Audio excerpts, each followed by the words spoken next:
Terima kasih untuk adik-adikku yang dikasih Tuhan untuk doanya sehingga saya boleh dipercayakan berdiri pada malam hari ini di tempat ini. Shalom untuk teman-teman semua, adik-adik yang saya kasihi semua. Shalom. Selamat Natal dan Tahun Baru.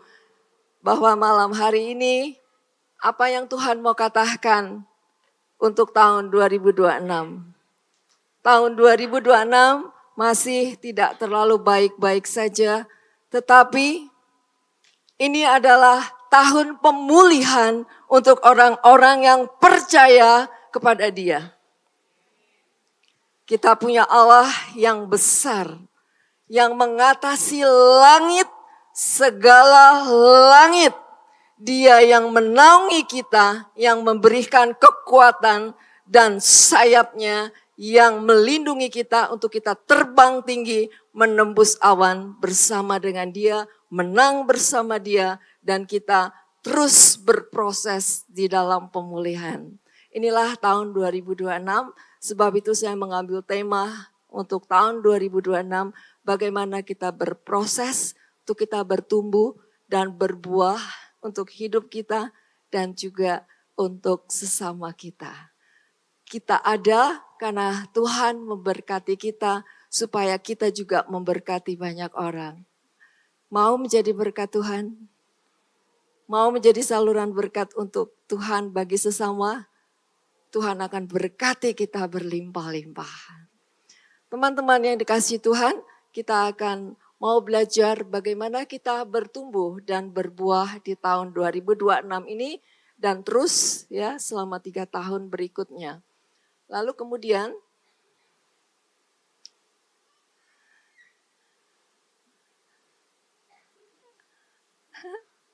bisa next ya. Nah, kenapa saya ambil dengan Bahtera Nuh lebih dahulu? Saya mau sharing sedikit. Teman-teman yang dikasihi Tuhan, satu hari ketika saya duduk di misa di gereja katedral, saya melihat begitu banyak pasutri-pasutri muda duduk berdampingan, tetapi hati mereka kosong. Mereka duduk berdampingan, tetapi entah hati mereka masing-masing berada di mana. Mereka duduk berdampingan, tetapi rasanya begitu jauh seperti ada jurang yang memisahkan mereka. Mereka tidak tahu harus berjalan kemana untuk membawa keluarga mereka. Penuh dengan perjuangan, mereka misa, tapi tidak bertemu dengan Tuhan. Mereka datang ke misa, tidak mengerti artinya. Mereka begitu jauh dengan Tuhan dan mereka tidak tahu harus melangkah kemana di dalam pergumulan hidup keluarga mereka. Itu yang membuat hati saya tercabik-cabik dan hancur. Lalu saya katakan kepada Tuhan, saya menangis di gereja. Tuhan, apa yang Tuhan mau, yang harus saya lakukan?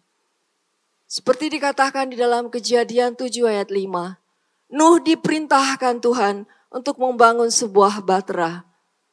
Dan Tuhan katakan, aku akan memulihkan permukaan bumi. Apa maksudnya Tuhan? Saya berdialog dengan Tuhan di dalam misa itu. Kalau Tuhan ingin menyuruh saya seperti Nuh untuk membangun bahtera. Bahtera, sebuah keluarga. Oh, artinya sebuah keluarga dilambangkan dengan bahtera. Lalu saya harus memulai dari mana? Mulailah dari apa yang kau punya saat ini. Saya hanya mempunyai tim yang saya dampingi. Mulailah dari sana. Di sana saya minta Tuhan membuka mata saya apa yang Tuhan mau buat dengan tim yang saya dampingi ini. Tim itu semakin besar, cepat bertumbuh, mereka menikah, tapi tidak tahu harus dibawa kemana. Akhirnya sesuai dengan perintah Tuhan, bangunlah bahtera. Maka saya berdoa kepada Tuhan, bergandengan tangan bersama dengan teman-teman yang ada. Mari kita bangun bahtera keluarga untuk pasutri muda. Itu langkah pertama, kenapa Mayo melambangkan selalu bahtera Nuh ini dibawa di dalam komunitas ini. Lalu Tuhan katakan, aku akan mengirim sepasang suami istri, engkau nggak usah takut. Mereka akan datang masuk dalam bahtera, yaitu komunitas Mayo, dan mereka yang masuk akan diselamatkan. Aku akan perbaharui hidup mereka. Aku akan mengajar mereka. Aku akan membuat mereka takut akan aku. Dan aku akan membuat mereka menjadi pasutri-pasutri muda di zamannya. Itulah komunitas Mayo. Itulah kita semua. Mari kita muliakan Dia yang agung, Bapa kita semua yang ada di sini, yang mau diselamatkan, diperbaharui, relasi dengan Allah, relasi suami istri. Dia yang hari ini, malam ini berdiri di tengah-tengah kita. Mayo, banyak value yang akan disampaikan untuk kita belajar seumur hidup kita sebagai pasutri dalam keluarga. Di mana keluarga terdiri suami, istri, dan anak. Apakah suami, istri sudah berperan dengan benar dan tepat, menjalankan fungsinya masing-masing? Itu value yang pertama yang terus menerus diperjuangkan oleh komunitas Mayo, yaitu suami harus sebagai raja di dalam keluarga. Artinya dia menjadi pemimpin di dalam keluarga. Istri menopang kepemimpinan itu. Pemimpin tidak langsung jadi di dalam keluarga, tetapi bagaimana istri menopang suami untuk dia menjadi pemimpin, untuk menjadi raja di dalam keluarga. Tengok suamimu. Itu adalah raja di dalam keluargamu. Istri-istri kalau mau berbahagia, jadikan suamimu rajamu. Karena Tuhan sudah menyatukan kalian dalam sakramen perkawinan dan Dia adalah rajamu. Kalau istri tidak bisa menghormati suaminya, maka keluarga itu mulai retak. Suami adalah imam di dalam keluarga. Artinya dia adalah wakil Tuhan di tengah keluarga. Dia harus berdoa, harus menjadi tiang doa untuk membawa istri dan anak-anaknya kepada Tuhan. Dia harus menyalakan mezbah di keluarganya. Keluargamu sudah menyala mezbah doanya? Kalau belum, berarti harus dinyalakan. Karena jika belum, engkau belum menjalani fungsimu dengan benar dan tepat sebagai suami. Nyalakan mezbah doa di dalam keluargamu. Supaya api itu menyala, dupa itu harum di hadapan Tuhan. Disinilah di komunitas Mayo kalian belajar memuji dan menyembah Tuhan. Lalu kemudian imam juga adalah nabi. Sebab itu kalian harus membaca kitab suci bersama-sama. Untuk belajar bersama suami, istri, dan anak-anak. Memperkenalkan anak-anak firman Tuhan. Bagaimana mulainya? Mulai belajar cerita-cerita kitab suci dari anak-anak. Ayah membaca, menceritakan kepada anak-anak, kepada istrinya. Semuanya mulai begitu sederhana, harus dijalani. Dan suami mulai belajar memberkati istri dan anak-anak. Dan sebaliknya istri juga berdoa menjadi penolong, bukan perongrong di dalam keluarga. Peranan istri adalah menolong suami. Dia harus cafa, artinya istri menjadi sumber kehidupan. Selalu memberi kehidupan di dalam keluarga. Keluarga damai, keluarga ceria, keluarga hangat. Mendapat kekuatan karena istri yang cafa, yang memberikan support, yang memberikan semangat, yang memberikan penghiburan kepada suami. Suami-suami lihat istri. Adakah senyum selalu ada di dalam rumahmu?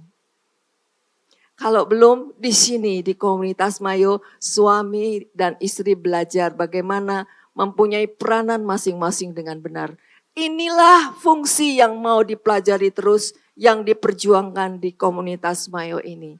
Lalu kemudian selain menjalankan fungsi yang tepat dan benar, yang kedua, suami istri terus menerus harus setiap saat, setiap hari saling mengampuni. Kenapa? Karena manusia saya, saudara, kita semua cenderung melihat diri kita adalah yang benar. Kita tidak pernah salah, saya selalu benar. Saya tidak pernah salah. Sehingga begitu mudah kita melihat orang yang di dekat kita itu dia yang salah, saya yang benar. Demikian juga kehidupan suami istri. Sehingga kalau setiap hari tidak bisa mengampuni, itu akan menjadi retak bahtera itu. Mulai dari yang kecil-kecil, lama-lama kalau tidak ditambal, maka bahtera itu akan masuk air dan tenggelam. Kapal, ingat pesiar yang baru saja, yang di Labuan Bajo. Kenapa? Karena para awaknya tidak memperhatikan air mulai masuk. Entah terlelap tidur, entah masing-masing saling mengandalkan bukan saya yang berfungsi untuk menolong itu, akhirnya kapal tenggelam karena air masuk dan semua binasa. Demikian juga dalam keluarga. Tidak mudah untuk mengampuni teman-teman, para bapak, ibu, saudara, saudari, semua suami istri tidak mudah untuk mengampuni. Tetapi Yesus katakan kalau engkau mau bahagia harus saling mengampuni. Tidak hanya mengampuni tapi juga percaya. Kalau tidak percaya suami istri mulai tidak nyaman di dalam hubungan. Jadi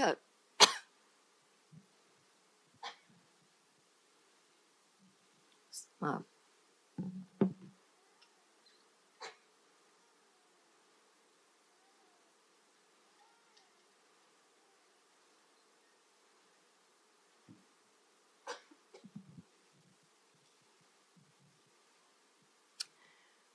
Jadi harus saling mengampuni satu sama lain. Saling mengampuni, percaya, dan yang ketiga saling support satu sama lain. Teman-teman yang dikasihi Tuhan, inilah 3 pilar, 3 poin yang terus diperjuangkan di dalam volume Mayo, komunitas Mayo ya, melakukan peran suami istri yang benar, membangun mesbah keluarga, dan saling mengampuni, percaya, dan saling support. Next. Tema besar pada tahun ini adalah bertumbuh dan berbuah. Berproses untuk berbuah tidak mudah, tidak gampang. Ya, bertumbuh dan berbuah dalam Kristus perlu suatu proses. Proses yang tidak selalu menyenangkan dan mudah. Hal ini kita perlu libatkan Yesus dengan kekuatan Roh Kudus-Nya. Di dalam Injil Yohanes 15 ayat yang kedua dikatakan, setiap ranting yang melekat pada pokok anggur, dia akan berbuah. Jika dia berbuah, dia akan dibersihkan. Jika dia tidak mau melekat dan tidak berbuah, dia akan ditebang. Jadi pilihannya mau melekat atau tidak melekat, dua-duanya punya konsekuensi. Kalau melekat, dia berbuah. Kalau berbuah, dia akan dibersihkan. Pada saat dibersihkan, ini tidak mudah. Tidak enak prosesnya. Waktu pohon mau tumbuh di dalam tanah, itu masuk akar di dalam tanah, dalam kegelapan. Dia harus melawan kutu-kutu, air, macam-macam. Jika tidak dia akan busuk. Gelap. Di dalam proses pernikahan pun, tidak jarang kita mengalami satu lembah yang sepertinya tidak ada titik terang. Satu sama lain merasa diri benar, karena tadi sulit untuk mengampuni. Untuk mengampuni butuh Yesus berada di tengah-tengah kita. Perlu ada mesbah doa sehingga suami istri mengadu di sana.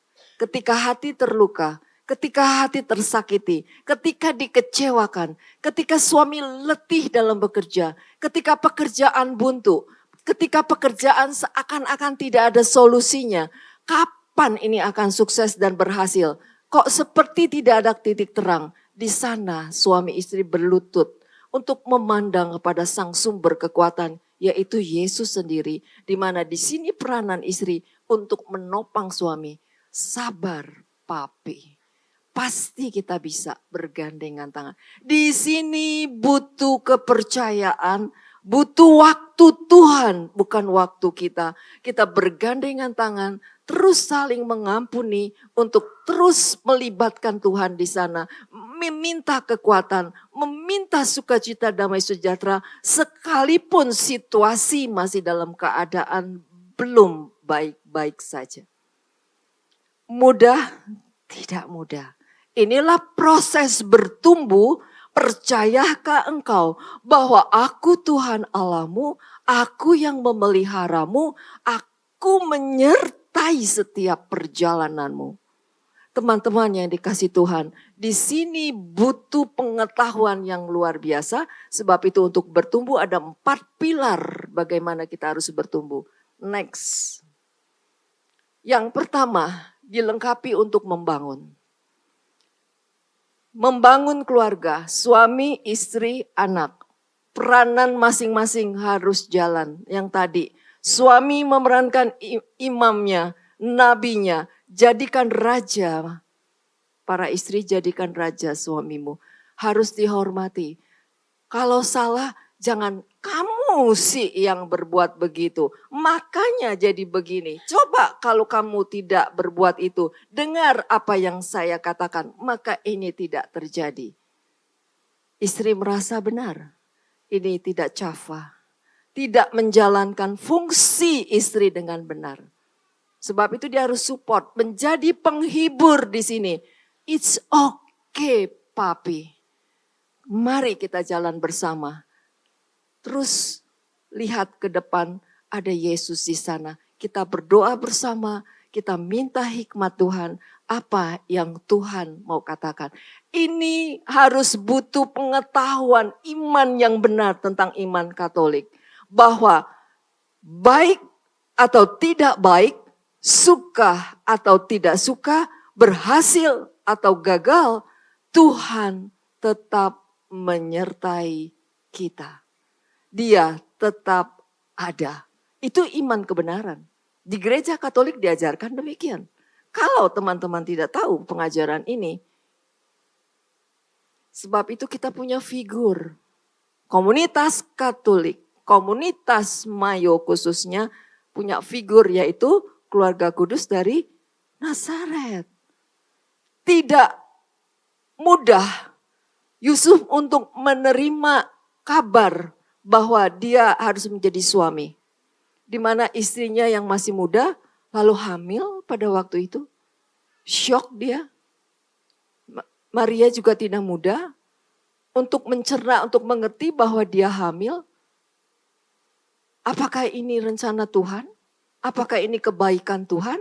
Apa maksud Tuhan? Banyak pertanyaan di dalam diri dia. Lalu tidak sampai di situ. Lalu kemudian datang lagi malaikat Tuhan untuk ambil dia sebagai istri. Yusuf tidak komplain, ambil Maria sebagai istri. Tidak cukup sampai di situ. Lahir di kandang Bethlehem. Kalau para bapak, para suami mengerti pengajaran iman Katolik, merenungkan Santo Yosef, bagaimana terenyuhnya. Coba bayangkan bapak-bapak di sini kalau istrimu lahir tidak di rumah sakit, di kandang binatang yang tidak layak, kira-kira suami sedih nggak? Lihat anak lahir tidak layak di kandang binatang. Lihat istri dalam kesakitan tidak di rumah sakit. Seolah-olah sebagai suami tidak memberikan yang terbaik untuk istri dan anak. Itu sedih rasanya. Nah itu perjuangannya Santo Yosef. Jadi disinilah ketika kalian mengalami satu pergumulan di dalam hidup, Santo Yosef dan Bunda Maria menjadi teladan bagaimana mereka bergumul sebagai manusia membesarkan Yesus dalam keluarga kecil ini. Lalu setelah lahir belum selesai, harus lagi mengungsi ke Mesir. Bertubi-tubi persoalan yang harus dihadapi. Ke Mesir harus tinggal di mana? Di negeri asing yang tidak percaya kepada Allah. Dan dia harus membawa istri yang baru lahir dengan bayi ini. Coba bagaimana perjuangan para suami itu tidak mudah membawa istri dan anak. Dan Tuhan tahu bagaimana para suami bergumul di dalam perjuangan pekerjaanmu untuk membiayai istri dan anak-anakmu. Belajar dari keluarga kecil ini. Begitu terenyuh di dalam merenungkan perjalanan mereka. Komunitas Mayo mendalami tentang Santo Yosef. Dan tahun ini akan banyak lebih dalam lagi mengenal siapa Santo Yosef dengan novena Santo Yosef. Jadi punya makna. Silakan jika mau belajar ya untuk bertumbuh terus. Ya, ini perlu dilengkapi untuk membangun lalu kemudian menjalani kebenaran. Kalau sudah tahu kebenaran, suami harus seperti apa? Harus dijalani. Bukan hanya tahu di kepala. Bukan iman itu bukan knowledge, tapi faith ya. Jadi iman di dalam hati, knowledge itu di dalam pikiran. Sehingga kesatuan dalam iman dan pengetahuan ini juga perlu diolah. Sehingga kalau semuanya dijalani dengan benar, maka baru dapat hasil fungsi propertinya jadi jalan. Sehingga saya lebih sedikit memberikan satu gambaran ilustrasi, yaitu seperti kehidupan seekor elang. Tahun ini dari seluruh tim komunitas Mayo akan mendalami proses pertumbuhan, mengambil ilustrasi pertumbuhan elang ini. Bagaimana elang ini adalah binatang yang sangat setia. Ketika induk elang mengerami telurnya, maka si jantan yang akan menemani, si jantan yang akan mencari nafkah, menemani, mengerami juga. Selama berapa tahun, ketika elang ini sudah mulai menetas menjadi anak elang, maka elang jantan dan betina ini selama 4 tahun membesarkan yang baru menetas ini. Gak ada binatang lain seperti elang, seperti Raja Wali ini. Maka kitab suci mengatakan bahwa kita adalah Raja Walinya Tuhan. Gak dibilang anak ayam kan? Nah, jadi mau yang benar tinggal. Jadi burung elang itu tinggal ya jangan sama ayam, tapi bersama dengan elang. Jadi juga sama pengetahuan bahwa kita sebagai orang beriman betapa pentingnya sebuah komunitas. Karena di dalam komunitas ini kita dapat pengajaran yang sama, kita bertumbuh bersama, mempunyai iman yang sama, sharing bersama, saling mendoakan bersama. Sebab itu di family phase, di family cell ya, phase itu di sana belajar bagaimana untuk berdoa, sharing dan bertumbuh. Maka family cell itu penting sekali. Phase selalu saya katakan tahun ini untuk lebih ditingkatkan lagi iman-iman mereka di dalam berproses untuk bertumbuh. Lalu kembali ke si elang. Dalam 4 tahun mereka dibesarkan tidak mudah. Bagaimana anak elang itu diajarkan oleh induknya untuk menangkap makanan, nggak dijejel langsung, disuapi terus. Ada saatnya di mana diberikan cacing yang hidup, ayo matikan sendiri cacingnya. Kamu bagaimana cara makan cacing itu? Jadi mulai diajar. Tidak seperti binatang yang lain, burung yang terus anaknya disuapi ini terus, sehingga tidak bisa mencari makan kalau nggak dikasih oleh induknya. Lain dengan anak elang berbeda. Bagaimana nanti ketika sarang itu dirusak. Bagaimana anak elang ini begitu ketakutan. Tetapi si induk dan jantan menjaga. Ketika mulai belajar terbang. Bagaimana si induk dan jantan menjaga anak-anak yang baru belajar terbang ini. Inilah proses untuk bertumbuh. Sampai setelah 4 tahun menjadi elang muda. Elang muda bisa hidup lalu sepasang jantan dan betina itu baru berpisah setelah anaknya menjadi dewasa. Selama berapa tahun elang hidup? 25 tahun. Setelah 25 tahun elang menjadi tua. Bulunya menjadi tebal, paruhnya menjadi panjang, kaki-kakinya juga sama. Disinilah 25 sampai 40 tahun elang bisa hidup. Dan proses lagi, yaitu proses transformasi. Sama seperti pertumbuhan iman kita. Mau mati atau mau hidup elang ini? Kalau dia mau hidup, maka elang yang umurnya 40 tahun ini, dia mulai masuk ke gua. Dia bikin sarang di tebing untuk dia berdiam diri di sana. Dia mulai mencabut semua bulu-bulunya.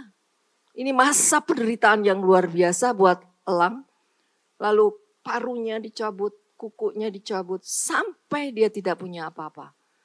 Berbulan-bulan elang diam di sana. Sampai tumbuh bulu baru, paru baru, cakar juga baru, dan akhirnya menjadi elang muda kembali. Bisa hidup sampai berapa tahun? 70 sampai 75 tahun. Itulah proses elang. Jadi iman kita juga begitu. Kita juga ada masa bertumbuh dari umat menjadi anggota komunitas di Faith. Faith bertumbuh, masuk menjadi tim, dari anggota Faith menjadi tim. Tim tidak sampai di situ, nanti ada masanya. Apakah mau hidup atau mau mati? Di mana proses merasa udah cukup, saya sampai di sini pelayanan, sudah banyak karunia, iman rasa udah cukup, belum. Di situ titik nol lagi, kita mau diproses lagi untuk menolkan seluruh apa yang kita sudah tahu, untuk kita bertumbuh lagi, karena Tuhan mau menjadi to be like Jesus. Itulah proses pertumbuhan kita. Teman-teman yang dikasih Tuhan, kita next.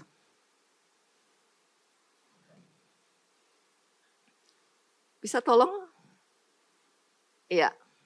Teman-teman yang dikasih Tuhan, untuk kita bertumbuh itu tidak gampang. Di tengah-tengah zaman modern yang sekarang ini, kita hidup dari sekarang udah masuk ke zaman AI. Setiap prosesnya itu punya pengaruh yang cukup kuat, generasi ke generasi. Paus kita, almarhum Paus Fransiskus menulis sebuah ensiklik.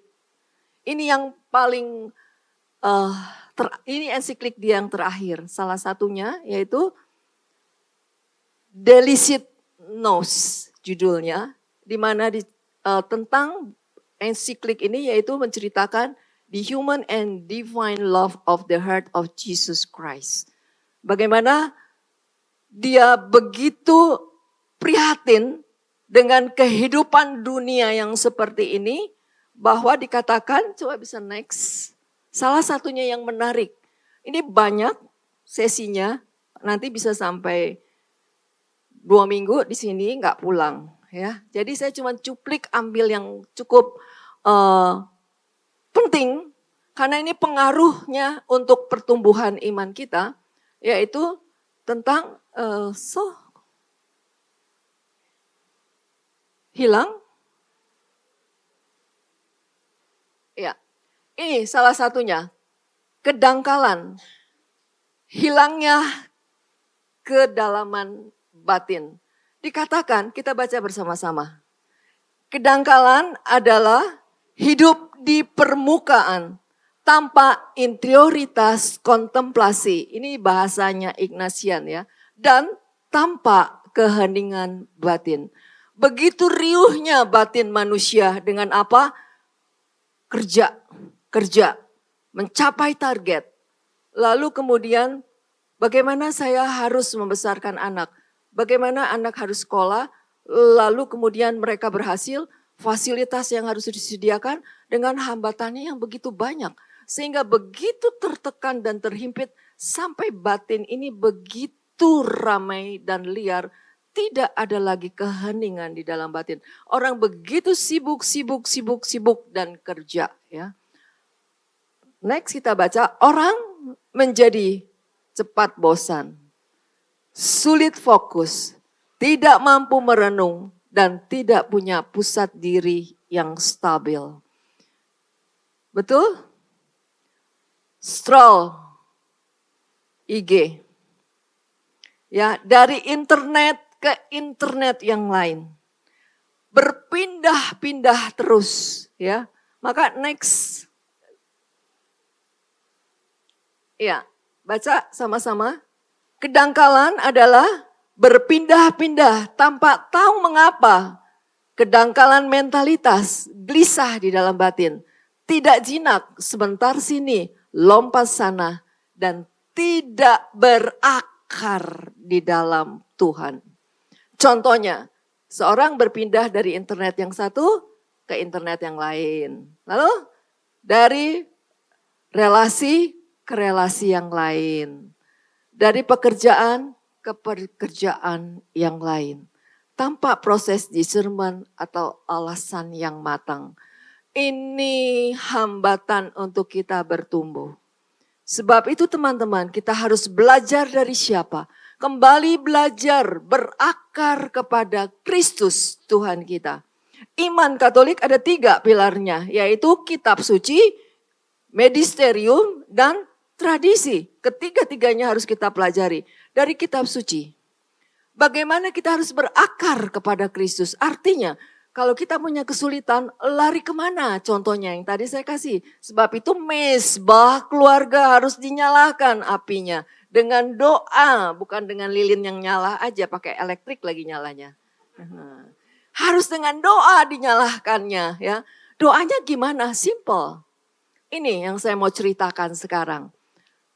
Berakar dengan Yesus, bagaimana cara Yesus memandang?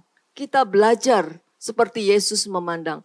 Ketika Yesus memandang Nathanael, dia memandang dengan kedalaman. Dia memandang dengan kedalaman hatinya. Dia mengenal. Coba teman-teman punya waktu, rasakan bagaimana ditatap oleh Yesus. Dipandang. Lewat siapa? Istrilah, suami yang paling dekat. Ini cara mandangnya seperti Yesus enggak? Atau seperti musuh? Penuh dengan kecurigaan. Begitu pulang kerja, istri cara pandangnya atas bawah. Parfumnya beda baunya. Tapi bagaimana belajar memandang seperti Yesus? Memandang dengan penuh kedalaman hati, penuh cinta. Ketika Yesus memandang Nathanael, dia mengatakan, aku sudah mengenal engkau. Ketika engkau berada di bawah pohon ara. Lalu ketika dia melihat, lihat kita cara melihat. Ketika Yesus melihat orang yang buta, maka dia menyembuhkan. Ketika dia melihat orang lumpuh, dia sembuhkan. Ketika dia melihat orang banyak, maka tergeraklah hatinya oleh belas kasih. Itulah cara Yesus mandang. Lalu bagaimana ketika Yesus melihat seorang perwira yang datang kepadanya, berlutut kepadanya, Tuhan, engkau gak pantas datang ke tempat saya ketika ada pegawainya yang sakit, maka dia bilang sepatah kata saja, maka dia akan sembuh. Lalu Yesus bilang apa? Dia memberikan satu pujian yang luar biasa. Dia katakan, belum pernah aku melihat iman seperti ini. Dia berikan apresiasi kepada orang itu. Jadi Yesus selalu tidak pernah melihat kekurangan kita. Dia selalu melihat kepositifan hidup kita. Dia memberikan apresiasi sekecil apapun yang ada di dalam hidup kita. Teman-teman, kalau kita tahu bagaimana cara Yesus melihat kita, memandang kita, mengapresiasi kita, maka kita merasa dicintai. Kita bisa mencintai pasangan kita satu sama lain. Ini penting. Kita mengalami kasih Yesus, bukan hanya tahu tapi mengalaminya. Dari mana kita mengalami? Belajar kitab suci dan merenungkannya siang dan malam. Dan berdoa dengan kitab suci. Komunitas Mayo, saya ajarkan bagaimana untuk mereka bertemu dengan Yesus. Berakar di sana di dalam doa. Meditasi bersama dengan kitab suci. Terus kita belajar berproses untuk bertumbuh. Kenapa? Karena zaman ini begitu tidak mudah. Begitu pengaruhnya luar biasa. Kita terus dibawa oleh arus ini. Kalau kita tidak kuat berakar kepada Kristus, pada jati diri kita sebagai orang Katolik, maka habislah kita. Kita harus tahu siapa diri kita. inilah kita mau terus-menerus belajar dari Yesus sendiri. Teman-teman yang dikasihi Tuhan, di dalam gereja Katolik ada satu devosi, yaitu kepada hati Yesus yang Maha Kudus. Sebab itu setiap Jumat pertama kita misa, betul?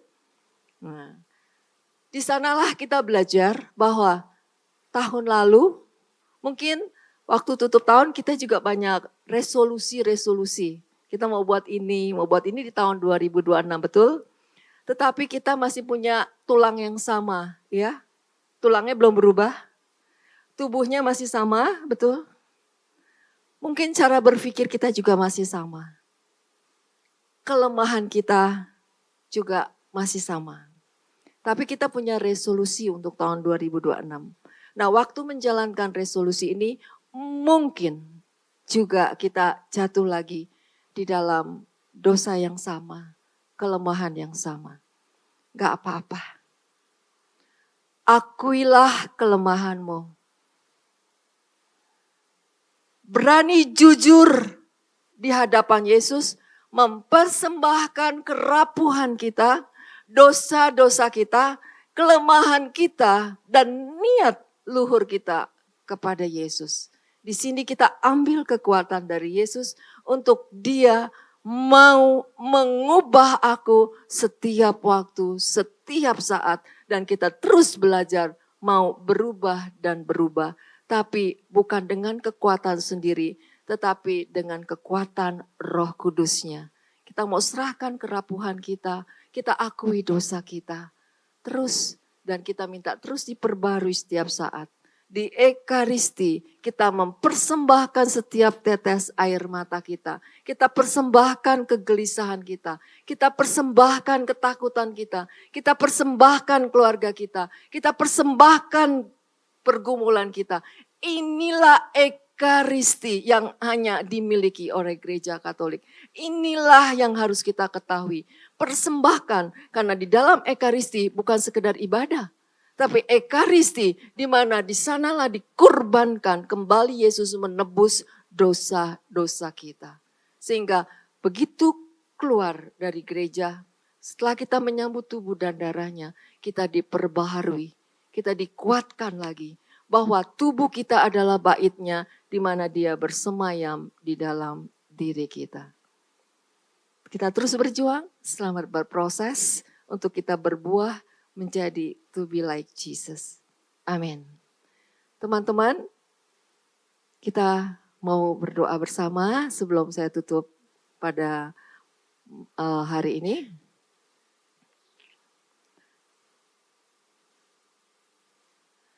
Bergandengan tangan suami istri. Rasakan kasihnya Tuhan lewat sentuhan yang ada.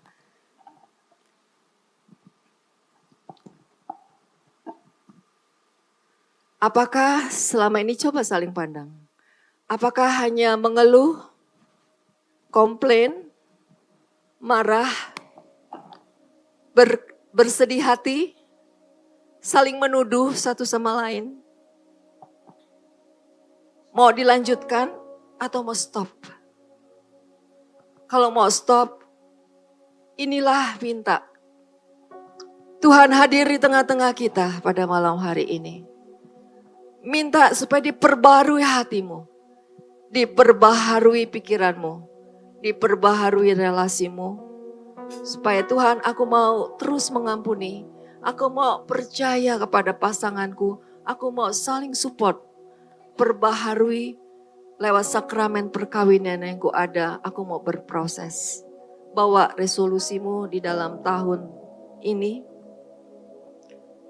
Dan kita minta perlindungan Tuhan yang begitu perkasa, kuat, dahsyat, dan Dia mampu untuk bertindak bagi kita.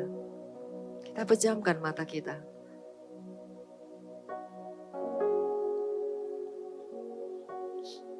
Pehesekea, tuhumma ana tuesekea na ana tuhoku umai ki ana utusi, pehekea turata ana Dia hadir di tengah-tengah kita. Bapa yang penuh kuasa. Dia yang rindu menolong. Dia mampu menolong dan mengubah kita. Biarlah kita mau berjalan dengan kekuatannya yang baru. Dengan perlindungannya. Dengan kekuatan Roh Kudusnya. Lingkupi kami, Bapa. Kita naikkan satu pujian ini.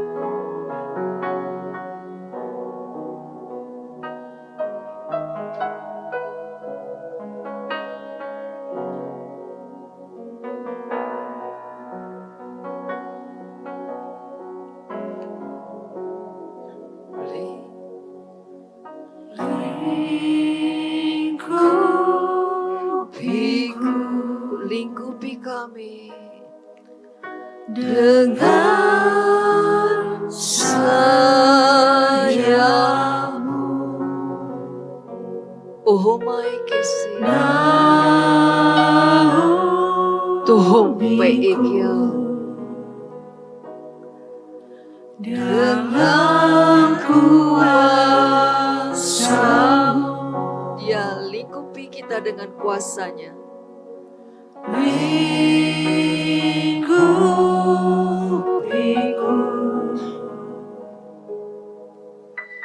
dengan sayap. Rasakan sayap Tuhan. Naungiku. Bawa setiap keluargamu dalam kuasa-Mu. Di saat badai bergelora, ku akan terbang bersama-Mu. Oh me kishite Kau Raja atas semesta. Rasakan kuasanya, Dia sebagai Raja alam semesta yang menguasai langit dan bumi, yang mengatasi langit dan bumi.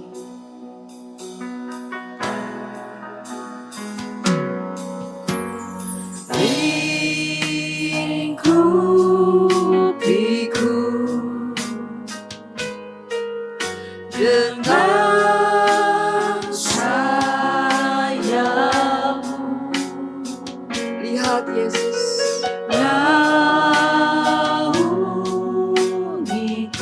Berbicaralah kepada Dia segala rencana-rencana-Mu.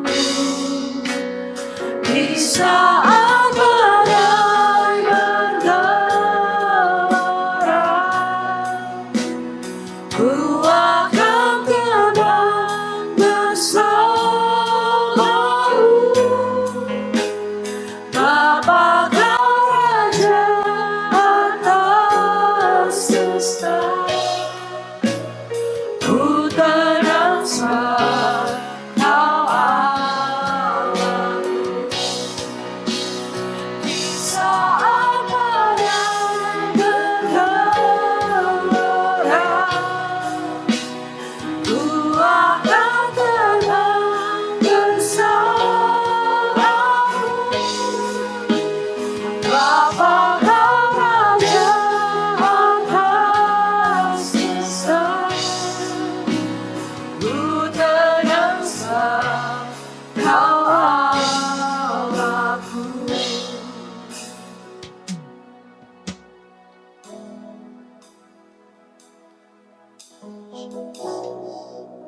Berbicaralah kepada Dia. Omong-omong dengan Dia. Curahkan seluruh isi hatimu. Dia hadir saat ini. Tuheme seki, kohomai kenau. Engkau tahu bagaimana cara Dia memandangmu. Bagaimana cara Dia melihatmu. Bawa seluruh keluargamu.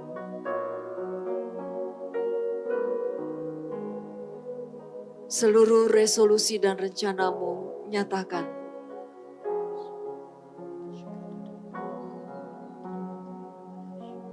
Nyatakan.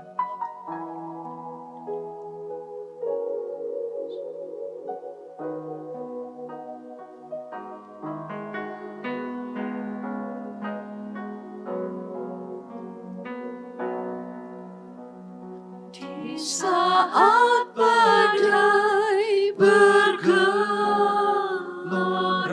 jangan takut. Ku akan terbang bersamamu. Biarkan dia memelukmu. Bapa kau Raja atas semesta. Ku tenang sebab kau Allahku. Ku tenang. Ku tenang sebab kau Allahku. Ku tenang. Ku tenang sebab kau Allahku. Sembah dia.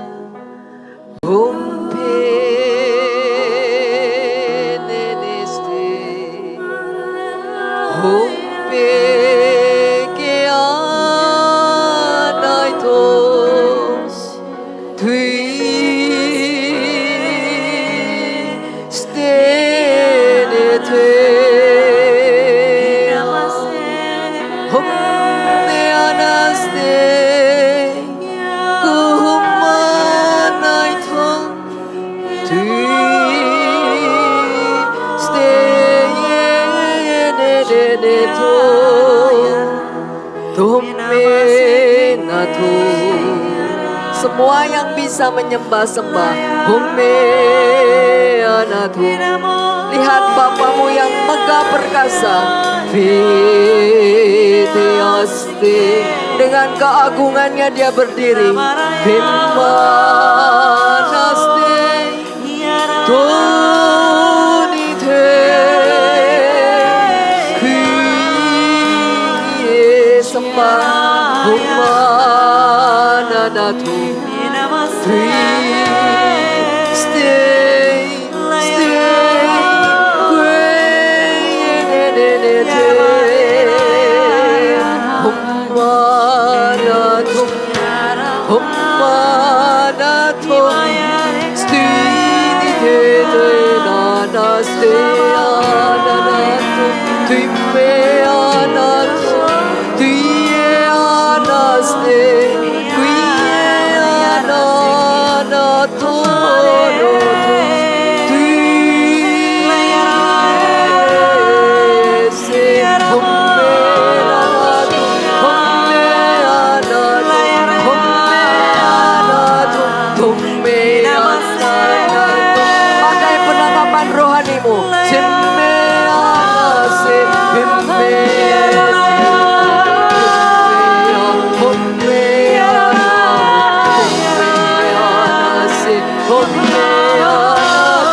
alirkan.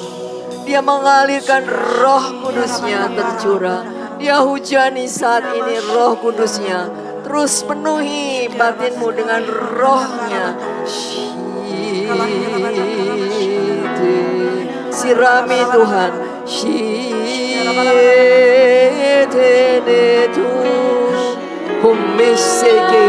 Oh hummanatu birashiki kakakaku.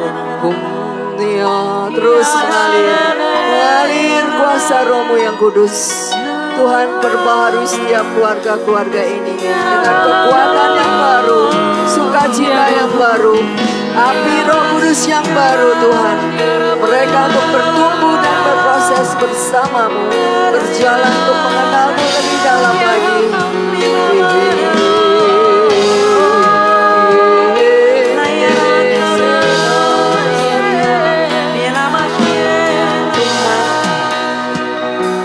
berada di tengah-tengah bahtera kami.